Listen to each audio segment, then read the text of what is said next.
ways that farmers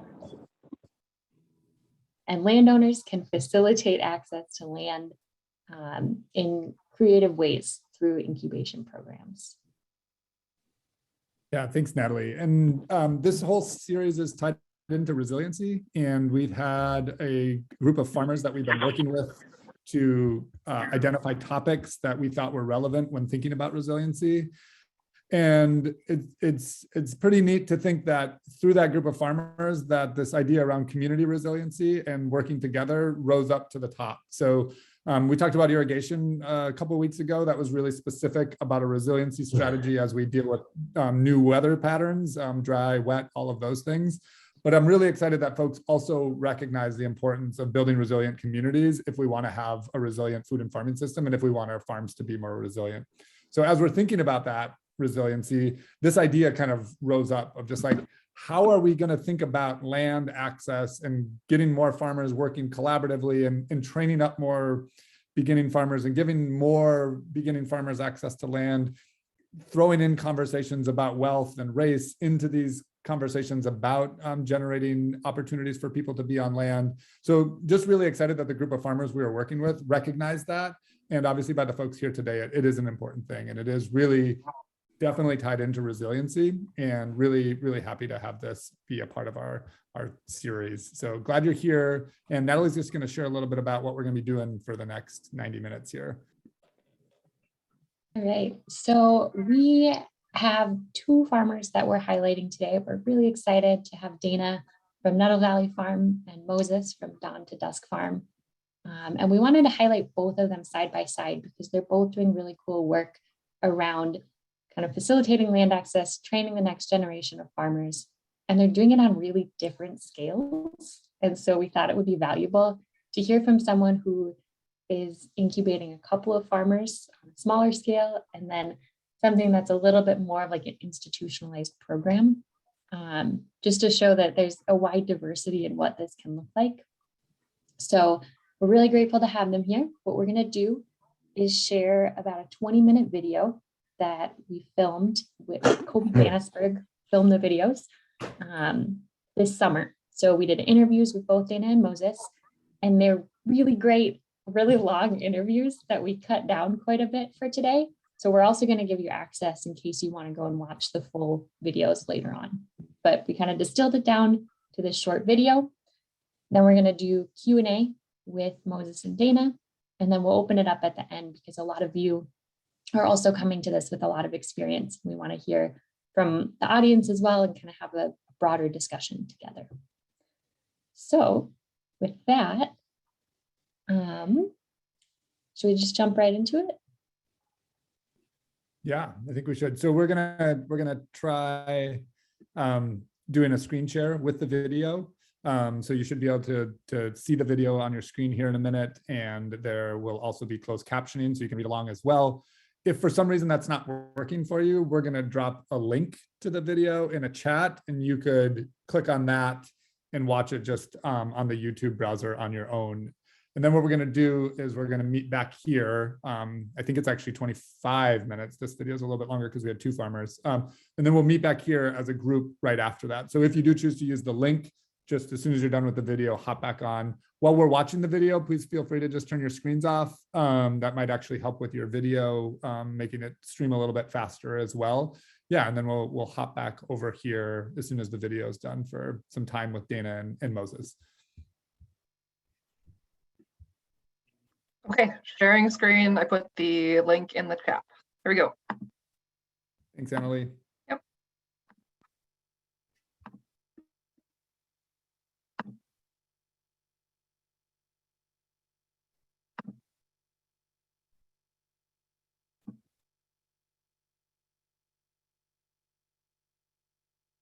So my name is Dana Burtness. My husband, Nick Wynn, and I run Nettle Valley Farm down here in the Driftless area of Minnesota. So we're almost Iowa, almost Wisconsin, Spring Grove, Minnesota. And we manage a combination of owned and leased acres, totaling about 80 acres. And we raise pastured pigs for families. We sell them by the whole and half. And we also run an incubator farm program for young beginning livestock farmers. My name is Moses Momanyi. I'm originally from Kenya. Came here in 2004, so I've been here about 15, 16 years. The first time I came here, I didn't think I was going to be a farmer, but at one point I stumbled into a community garden, and that clicked into my head that, you know what, I need to farm, and we were able to buy this land in 2014. We bought it. This is 20 acres here.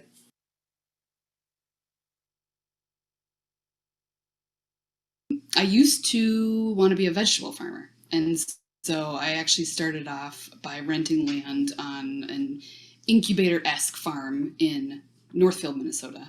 And that was a really valuable experience for me. Let me make a lot of big mistakes. Also let me figure out I didn't want to be a vegetable farmer, really. But in the process of switching, we were able to get a farm service agency down payment assistance loan. It took me 2 years in Big River Farms. The first year I tried growing spider plants, selling, and the community wasn't big enough to make it and they were scattered all over. I had not figured out how to put the logistics together. So I switched to just growing and taking it to the farmers market, or Big River Farms was doing a CSA, so they would give us some contract for their CSA. That, I did mini markets when I was in Big River Farms, and after I left, because I did in Big River Farms 2 years, and then I left, I started renting from other people another 3 years. So 5 years in preparation.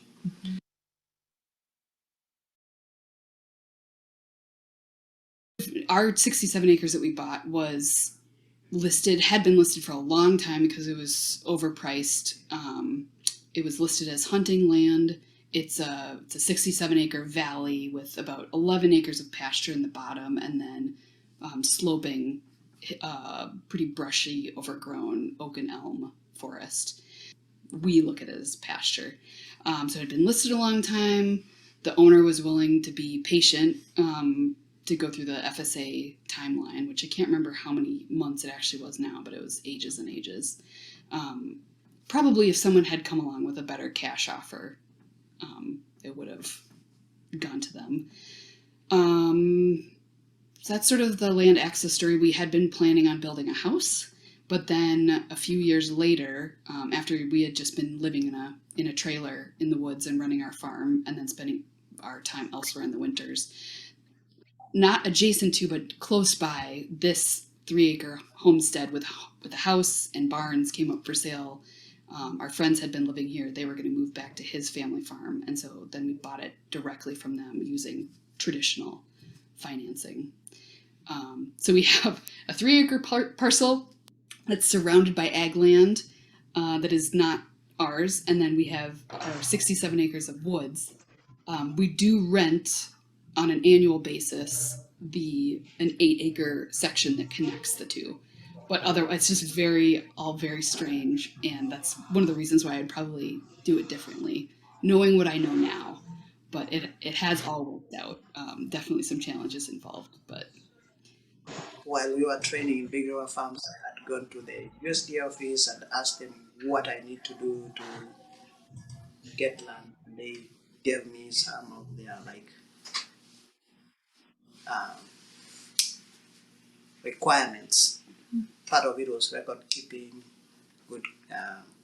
I would say most of it was good record keeping, but also show that you're a farmer by filing your taxes as Schedule F, those things. So I did those, and then the next 3 years, 2 years in Big River Farms and 2 years renting, and then the end of those 5 years, we went back to USDA and we were able to buy this land in 2014. Really, what I wanted is at most 1 hour away from the market that I was going to serve. So the closer you go to the cities, the more expensive it became. But I also wanted the bigger the land, the better. But when I went to the USDA, I was approved for a certain amount of money. And that amount of money can only buy you a certain amount of land if you start moving it from the city out and back. So I didn't want to go further out. I could get more land. I couldn't go further in because I'll get less land.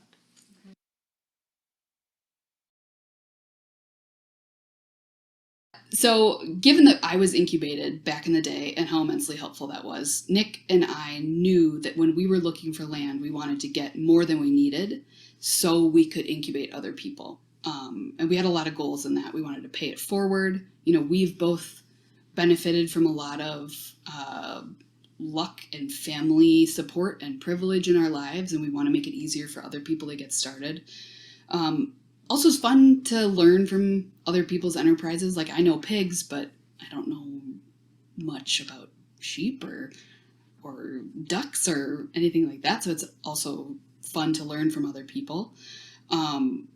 We really need help on the farm, but not enough to hire somebody full-time or even part-time, really. And so we kind of figured it would be the way forward for us to have a little bit more community on our land, to pay it forward, and to have some sort of trade that felt good for everyone involved, hopefully, was through an incubator farm program. I left Big River Farms feeling not ready. And even when I went to these other places where I was renting, I still felt I was learning every day how to grow. I'm not ready. I don't have markets. But mostly, even if I had markets, I was still having challenges growing. So I felt like I could have stayed more at Big River Farms to learn more. But their setting is different. I think I would have done much better if I had found a farmer and had one-on-one with what actually that farmer is doing, so that I could see how busy they are, how they manage their farm on their own. They would day to day be talking about the challenges they face. That one is not the same as when.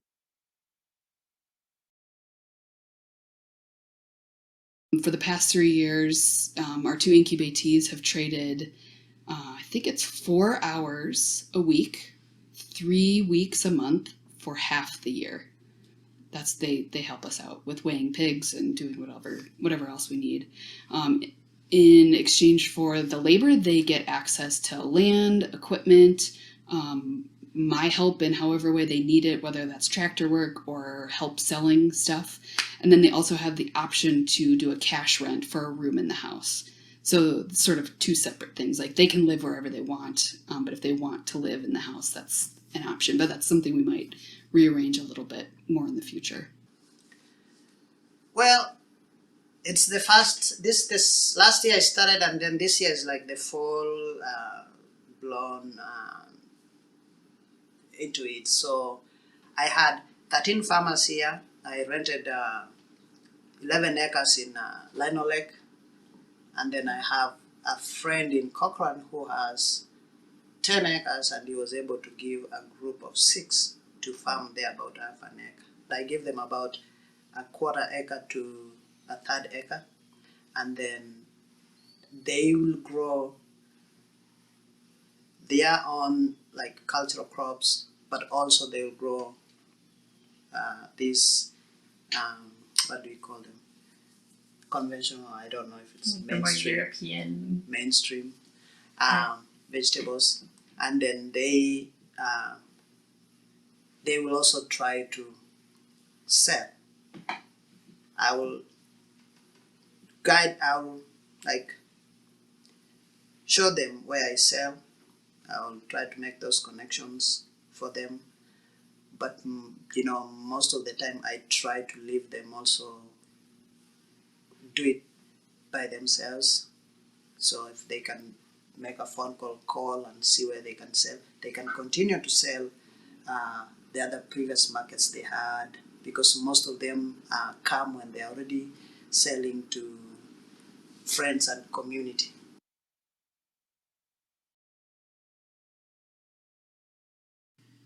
Well, one of my mentors in Decorah always says, if you're not in conflict, you're not actually in community. And so I'd say conflict management and conflict resolution is just the hardest thing, not just for our incubator farm, but just people. People are messy.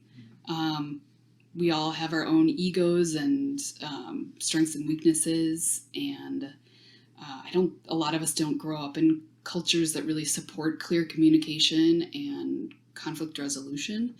And so, yeah, it was hard. It's hard to live with people and have varying power dynamics. Like, we're the landowners, we're the landlords, we're for 4 hours a week, we're the boss. We're also friends. We're also mentors in some ways. And it just leads for a lot of potential for crossed wires. So something that we did that was really helpful was to have an off-the-farm facilitator. So another livestock farmer who could be available for check-ins and for mediation and conflict resolution. And it was very helpful.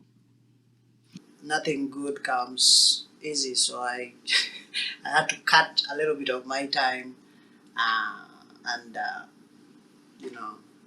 manage people and put a little resources on this. But there has been support also from other places, other organizations to do this. There is always a learning curve with the farmers, so we hope that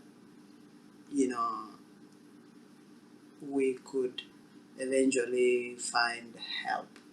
One person can't handle all these people because there's literacy challenges, there's financial challenges that farmers need to be taught on how to prepare to buy their own land, how to do record keeping, all these things. So those are the challenges. And then it also, like, if we are used to be doing this 2 people alone, no people in the mix in the farm here, and now you have all these people in the mix. Sometimes it brings a challenge to just me and Lorna, my partner, as a family. So privacy issues.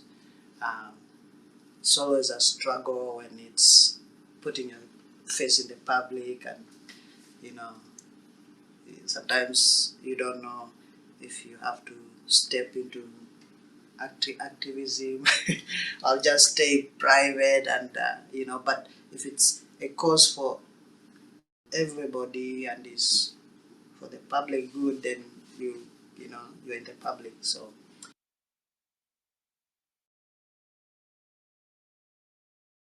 I think being really inquisitive and clear about what your motivations are. Like, I've chatted with other folks sort of in the upper Midwest region about starting incubator farms. More often than not, what they actually want is someone to mentor. And that is not what an incubator farm program is, or at least that's not what we are. Or they want someone to listen to them and listen to their stories about growing up on the farm. Or they really want someone to take over their operation, but in exactly the way they have done it. So I think all of those things are absolutely great. And you just need to be really thoughtful about what you actually want out of this. I think one of the things that worked for us is that I didn't know a lot about either of their enterprises, so I wasn't always looking over their shoulder and being like, oh yeah, I wouldn't do it like that.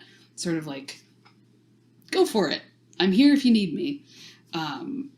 So I think, yeah, just if you want to host other folks on your land, being clear about what your own expectations are, but then actually just taking those expectations and writing them down and encouraging the folks who are coming to the farm, like, what are you expecting? And they won't always get everything, and you won't always get everything, because some of our expectations are hidden so deeply.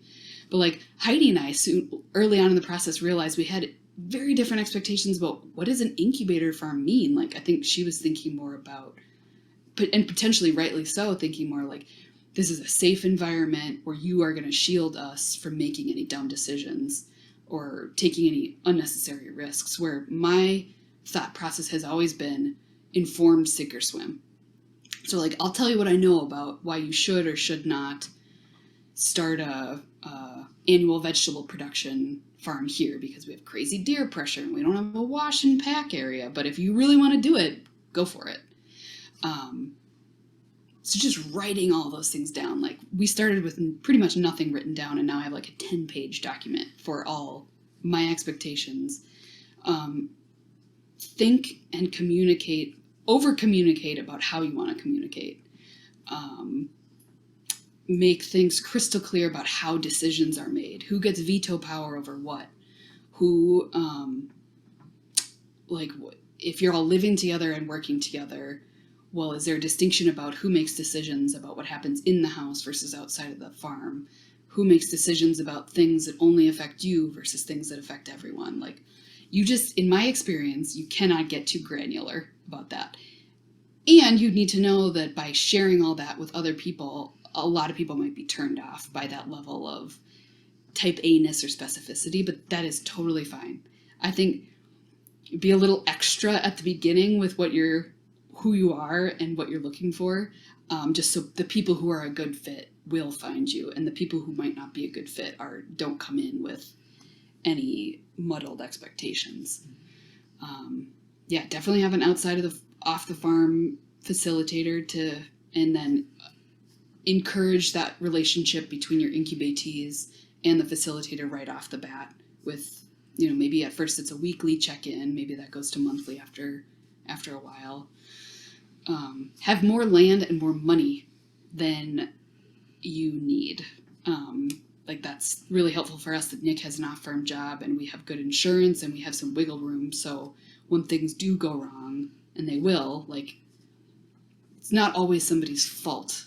Sometimes the tractor or the truck just breaks and you got to fix it. And if you stressing out about that putting you into a tough financial position, well, that you stressing out is going to come through as frustration with the incubatee.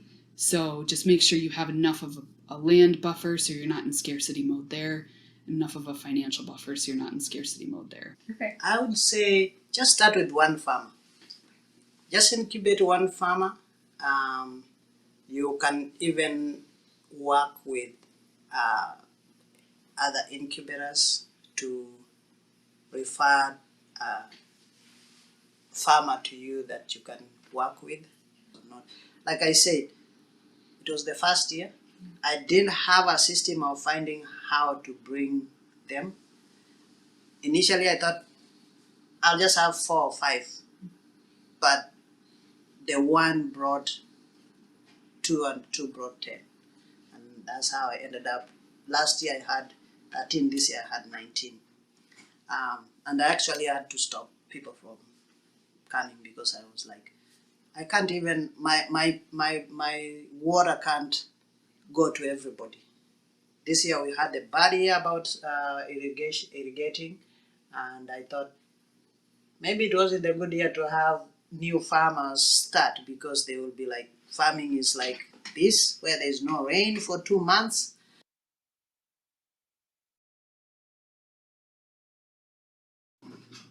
It's having this sort of opportunity for other people is really important for a lot of different reasons. I mean, we already have a lot of cool neighbors and we want more cool neighbors. This area has so much to offer and it's such an amazing place to live. If we can just help others like sort of get their foothold here and then go forth and buy or rent their own places. So just more people to know, more people to collaborate with. I mean, that's where resilience and safety comes from, not from all of us holding up on our own farms with our guns and dried food. It's about knowing each other and knowing how to work together, even if we don't like each other sometimes, and being able to help each other out and collaborate. That's, to me, true community level resilience and safety. And so I think that all has led into why we want to help more people get started. And we just need more farmers. I mean, a lot of farmers in our area are older and retiring, and there's a lot of folks who the next generation have left. I'm actually the sixth generation in my family to farm in this county. I'm not a sixth generation farmer because my dad left when he was 18 to go off and do other things. And I think he, like many young rural people, he was encouraged to leave because the city is where the opportunities are. And I guess Nick and I want to be part of helping people, if that's where their gifts lead them, understand that like rural places are where opportunities can be too. As immigrants, we are creating a generation here. Our children will not, second, third generation will not consider themselves as immigrants. And if they never get a connection to the land, they will be totally not, they will have that thing like, that doesn't belong to me, that's somebody else. But I believe that every human being deserves to have some form of connection to land if they so choose. They deserve to grow whatever they want to if they so wish, but also they deserve really good food, like healthy food.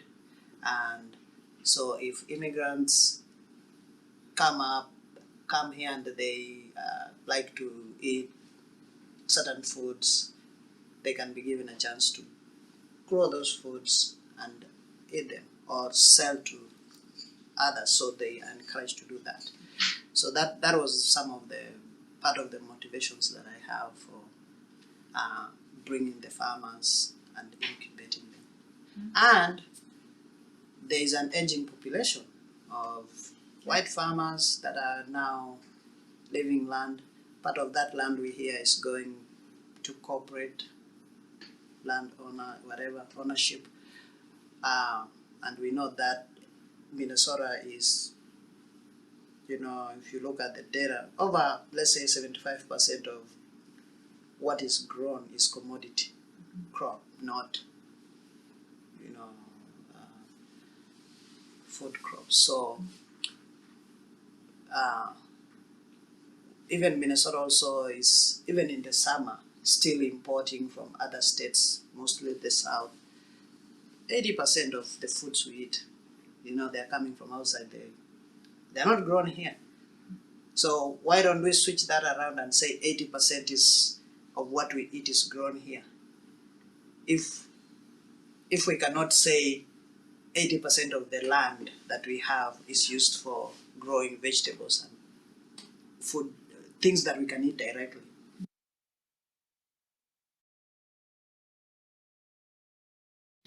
But I think we definitely need a stronger network of people who are farmers and full-time farmers trying to run these on their own land, because there are so many benefits to that. You have built-in marketing that you can help your incubatees with, but a lot of challenges since we're not getting paid for what we do. We did get a $700 really lovely donation one time from somebody who just thought what we were doing was neat, and then I think the Savannah Institute was able to give us a couple $1,000s for just sort of in support of what we were doing, which is wonderful. But I'm not like half-time grant funded or something like that, which would be great. Even if I have just 2-3 farmers that come out of this, all farmers that I am working with, I'll be very happy, but I also want us to be to work together as a community, so that as a community we have we pull together our resources and we have a collective bargaining power. And farmers also who are graduating from incubator farms are always looking for land. Like I graduated, I didn't buy land right away, but I rented land. So that's another, we could have those that bridge that gap after the incubators and buying in between here.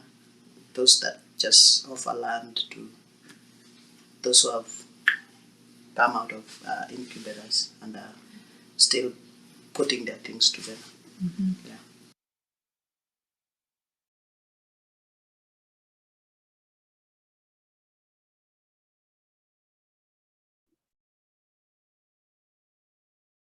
Hey everyone, welcome back. We'll give folks just like 30 seconds here in case some folks had to go and grab the link. Annalie, thanks for screen sharing. Went smooth. It's always good to have that go smoothly. So awesome. We are super fortunate to have both Dana and Moses live on Zoom with us right now. That's the third time I've watched that video actually. And it's actually really inspiring for me to hear, not just what they were doing, which is inspiring, but like why they were doing that and the inspiration behind that. So just really excited to kind of open up some space here to hear more, hear questions that you have for both Dana and Moses. So as Natalie mentioned, here's the format. We're going to spend about 20 minutes asking questions to Dana and Moses. And then after that 20 minutes, we're actually going to open this up because we know there's a lot of great stuff based on the chat. There's a lot of great stuff and knowledge in this space that we want to lift up as well. So we'll spend the 20 minutes after that doing some dialogue, bringing up some examples, sharing what we know and what we're thinking about as a larger group. But this first 20 minutes, we'll direct questions to Dana and Moses about what we heard from the video and what we want to learn more about. So here's how we're going to do questions. We have a couple of ways. You can use the raise your hand function, which is down under reactions on your toolbar at the bottom. It's also helpful sometimes when people pop questions into the chat, then Natalie and Annalie and I can kind of like sort them out and ask them to the group. So putting questions in the chat is another option. And then you could like actually manually raise your hand and we will call on folks. Another thing you can do if you want is to just write your name in the chat that you want to ask a question and we'll ask you that as well. So anyway, a couple different formats, not super, we just want to make sure everyone gets a chance to ask a question if they have one and get as much great information that we can get from the experiences that Moses and Dana have had. So with that, we'll start it off. Who's got a question?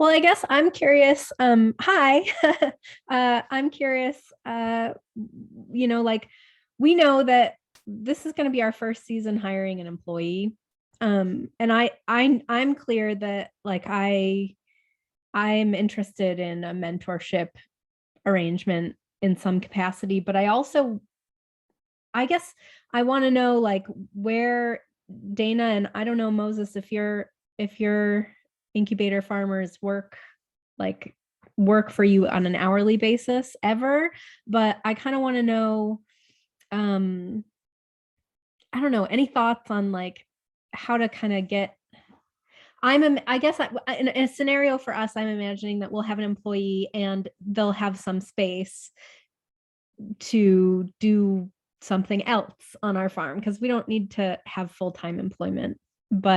And maybe Chris can talk to this too, because I know they did that for many years. So yeah, I guess that's my big question.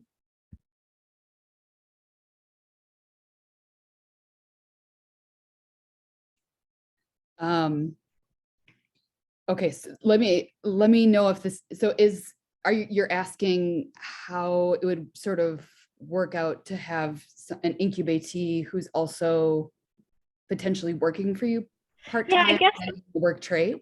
I guess I want to know like, well, not necessarily work trade, but I want to know how you move between the different areas of what it is that you're doing together. And in my case, that would be employment and also like, mentorship towards doing their own thing. I don't know if there was much moving in, at least at our place. I don't know if there's a lot of moving in between. Maybe there should have been more. We kept, so like I said, our sort of structure is that the fee, quote unquote, for the incubator farm, not housing and food, but the fee is the 4 hours, basically 12 hours a month of a work trade. And so that was usually every Friday all together, or 3 Fridays a month. And sort of that was when that was sort of like the bucket, the container for the work trade. And then there was an option too, if they wanted to work more, to just be paid for that work, or have it knocked off of their house rent, or something like that. But I think the sky's the limit as far as how you would want to approach that. I think the key, I'll probably sound like a broken record, is just to have everything fully fleshed out and written down and agreed to at the beginning, and then fully fleshed out and written down and agreed to about how you will deal with it when you want to change those, because inevitably you'll want to change those terms, or how you'll talk about the conflicts that will come out of those different hierarchies and roles. You can figure it out. I don't know you too well, but I know that you're creative, resourceful people, and I think there's lots of different options. That's just how we did it. Dan, did that answer your question? I'm not sure it did.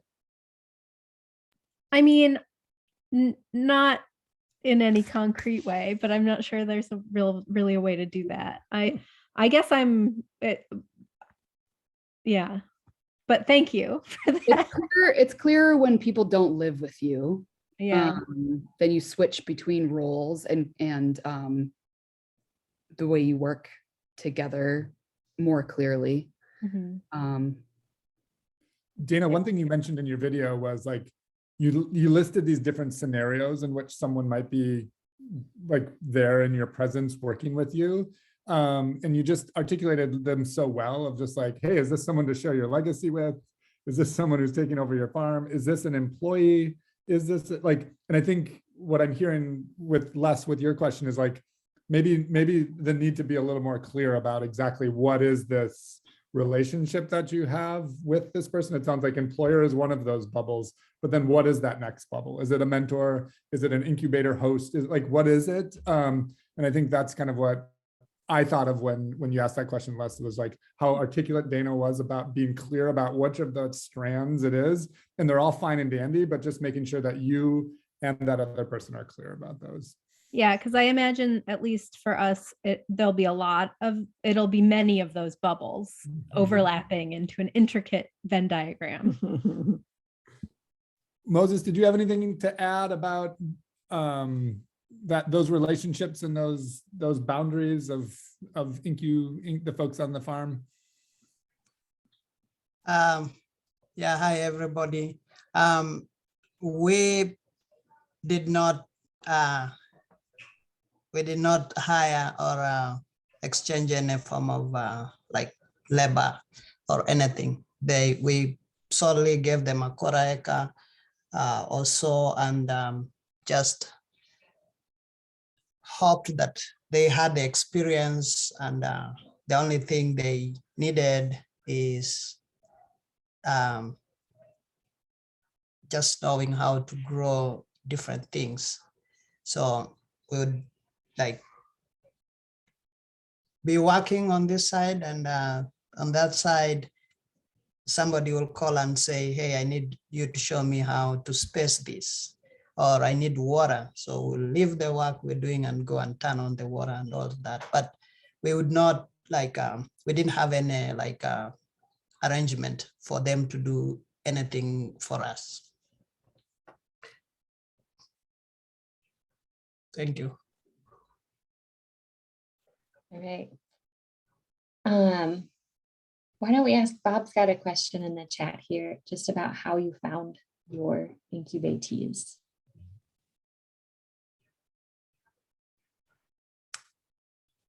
I'll go first.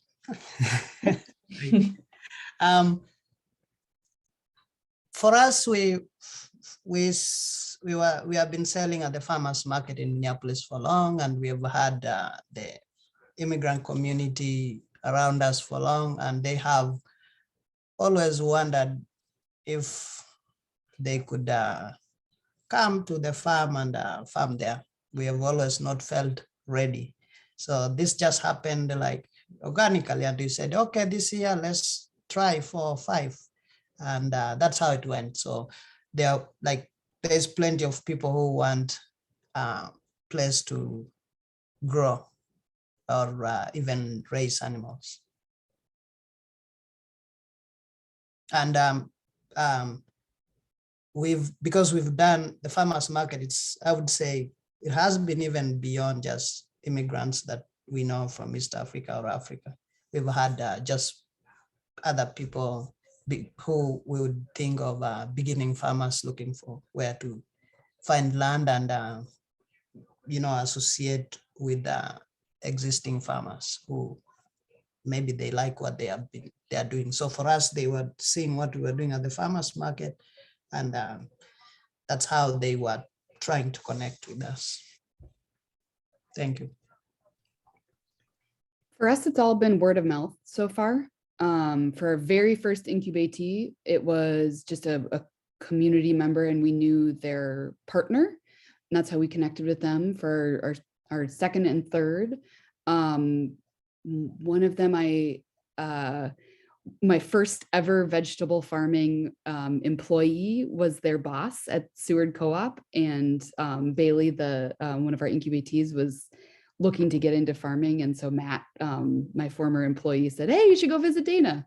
And then that turned into a continuing conversation about their interests in agriculture. And that's how we connected with Bailey. And then with Heidi, I knew Heidi's sister, and then Heidi and I met at a field day, and it sort of organically evolved from there.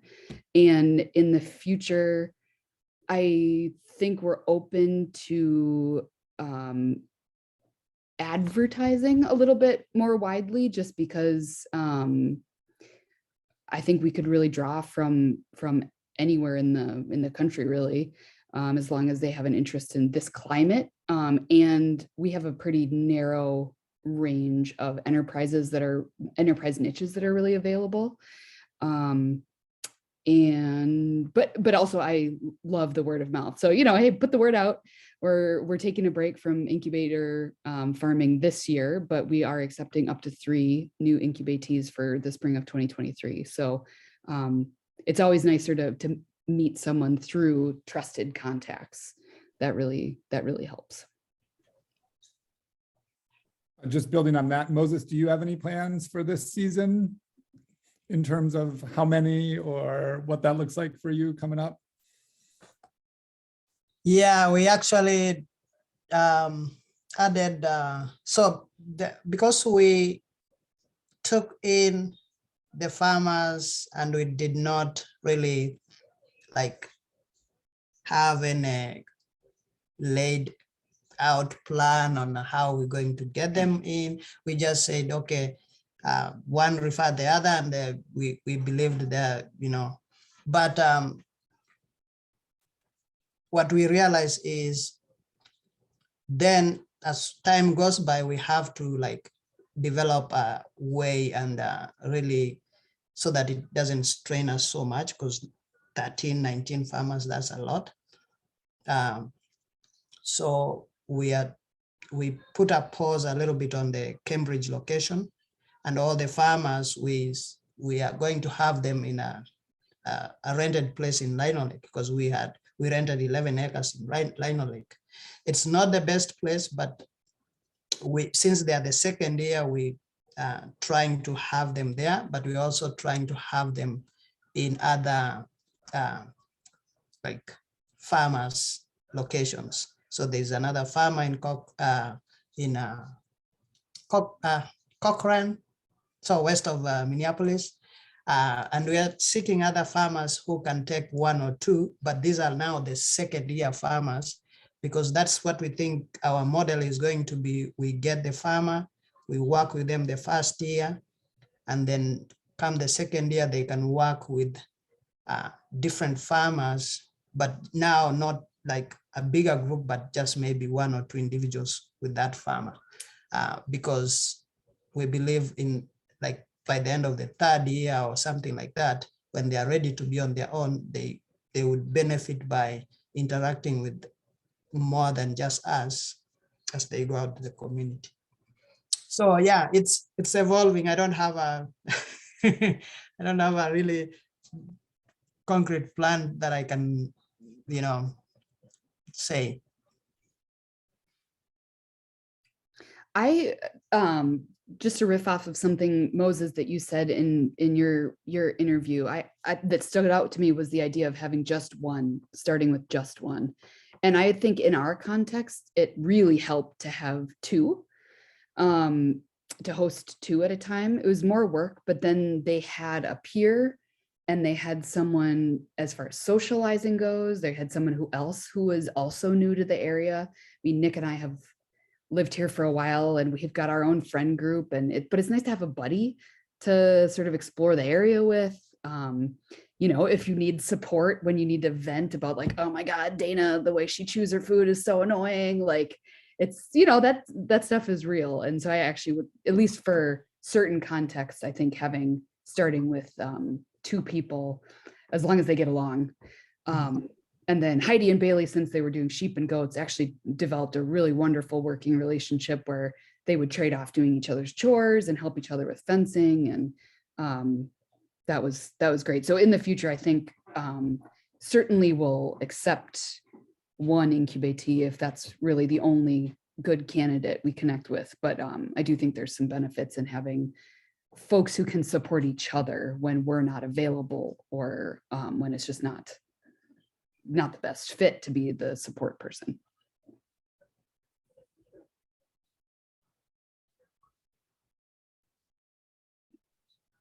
Right. We have another question in the chat that I want to lift up. And you talked a little bit about this in the videos, but I think it's worth, maybe there's a slightly different answer, but it's also probably worth hearing it again for everybody who's thinking about this. But what have been some of the biggest mistakes or failures in relation to hosting incubatees on your farm? So what have been some of those biggest mistakes, challenges?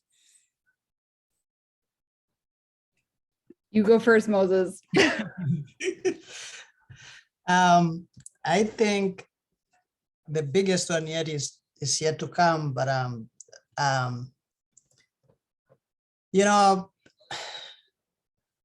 would say it's a test for leadership. Your leadership, it's easy to have infrastructure, but the leadership context is what was tough for us. And since me and Lorna, decision making there was really a big challenge for us. And when Dana said she has 10 pages of this, like trying to figure out how will I make decisions, I said I didn't have any.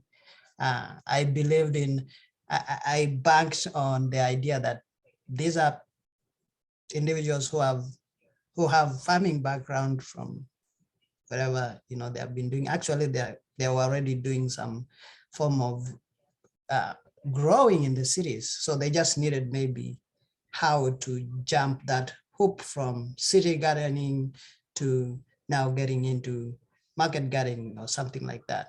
And we would show them where we sell, how we do records and all that. But it proved to be a challenge, because for them, it's also a challenge, being out here, trying to grow things in the hot summer.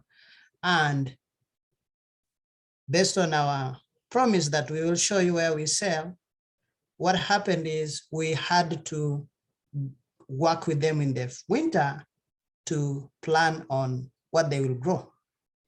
But as the markets are, if you're a new farmer, nobody's going to tell you, hey, here is a 10,000 sales account, bring this and this.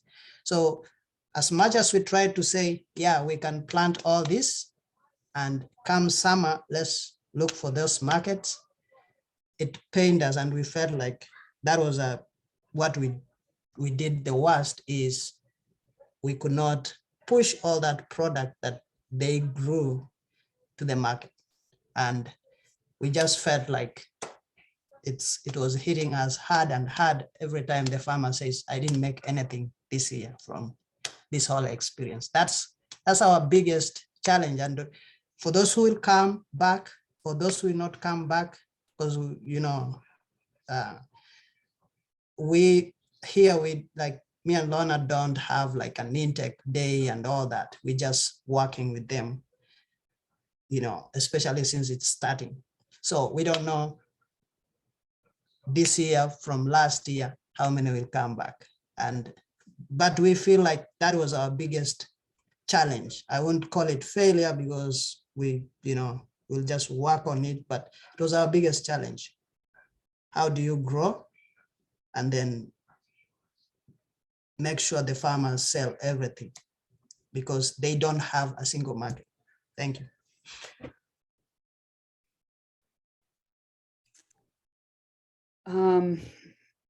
So many mistakes and failures. Overall, I think our incubator farm has been a success in that we've launched 2 new young farmers in the area and they've stayed here. And that's awesome, and we're super excited about that. But thinking about going forward, I mean, on a very practical level, just having a biosecurity plan. I'm a hog farmer. I don't know ruminants, and we just did not have a stringent enough biosecurity policy. For instance, like, I feel so bad for one of my incubatees. They had a breeder who just wasn't quite scrupulous enough about their Yonis protocol. And so their herd got infected with Yonis, and then it gave the other incubatees herd Yonis or flock. And so then they both ended up having to depopulate their herds by the end of it when they were about to move on to their new farms. So that I just didn't know. I didn't know what sorts of things. And so now we'll have a much more strict policy about the biosecurity, about stock that you're bringing on to the landscape onto our farm. So it's something practical like that. Big mistake is just not having everything written down. So everything that I'm telling you to do is from heart, is a hard one, learning. So I mean, when I say I'm granular, like for instance, on like page 8 of ours, I've got decision-making models all listed out. So like, for instance, we've got consultative, non-consultative, with examples of each situation of when you get to make decisions and when you don't, like self-stewarded, consensus, consent, democratic vote, mix and match. Like we've got it all laid out, because that's where a lot of the conflict and heartache came from when we had conflict. And like I said, conflict is okay. Conflict's totally normal. Like we expected it. That's why we had the facilitator. That was a huge win. But just having that all spelled out and making sure as much as possible that you're on the same page. We tried to sort of, whenever I talk about the incubator farm, I'm always like, this is not a commune. This is not an internship. This is not a job. This is not a collective. This is not a family. This is not whatever. This is, and all of those things are great. And we need all sorts of all of those, but that's not what this is. Just because the way I am who I am as a person, like I wish I was that cool to run a commune collective, but I am not that cool. Like I'm an Enneagram type 8. I like to know like what the lay of the land is and who has decision-making power over what. And that's just how I feel safe as a person. And I thought I did a good enough job communicating that and having that all spelled out, but now we have it literally spelled out in a very long, extensive document. And I think that was my biggest mistake, is just not having written specific granular leases, agreements,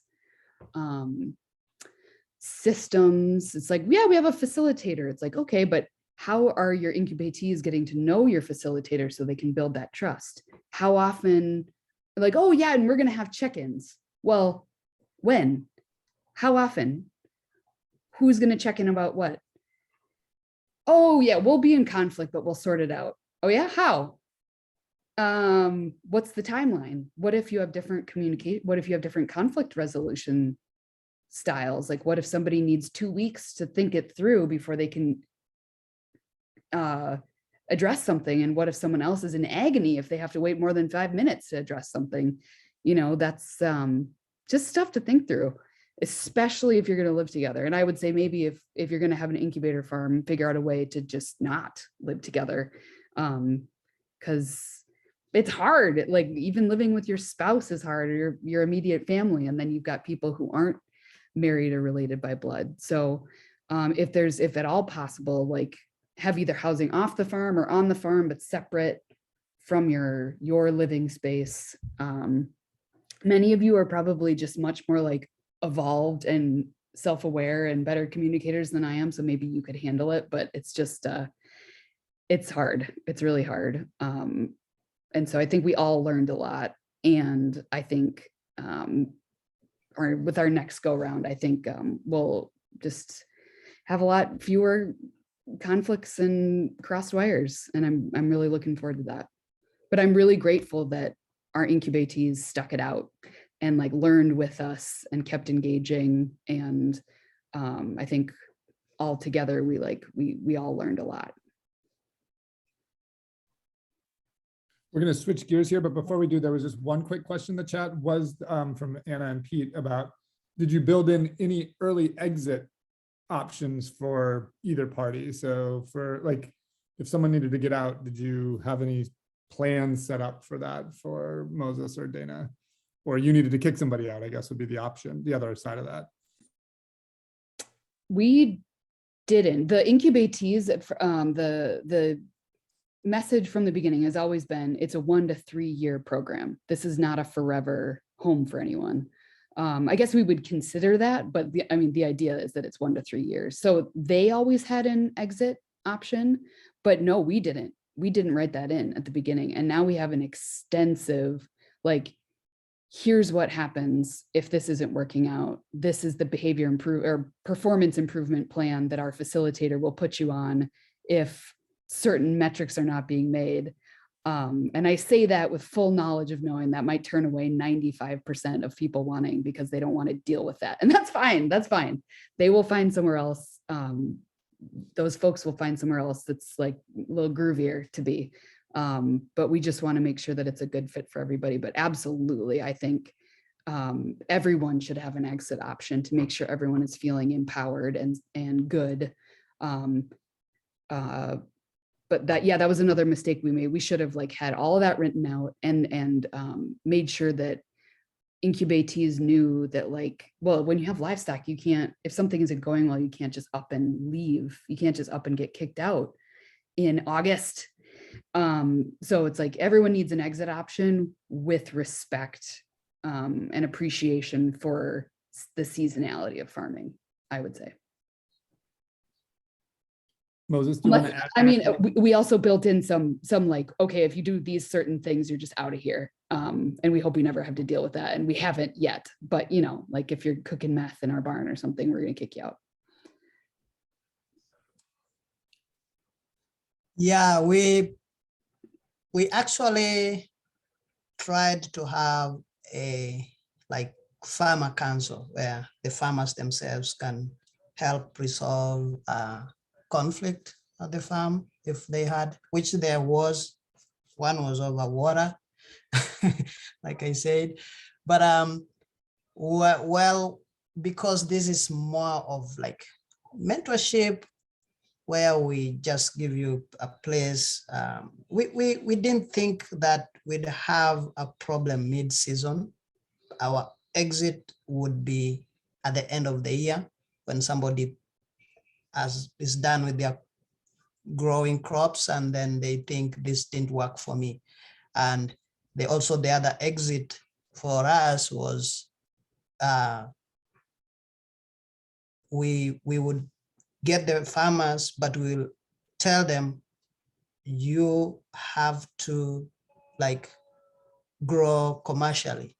So at the end of the year, if they find growing commercially is too much and they wanted just to grow for themselves, for their family, then have that conversation and say, hey, we gave you the opportunity to grow commercially and go through this as,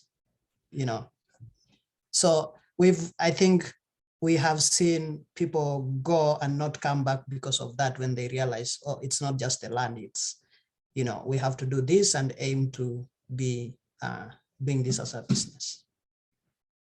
Yeah. But, for us, it's the process in the making. We are not, we hope that we will continue to build this into something more like formal, because we started it more informal. Thank you.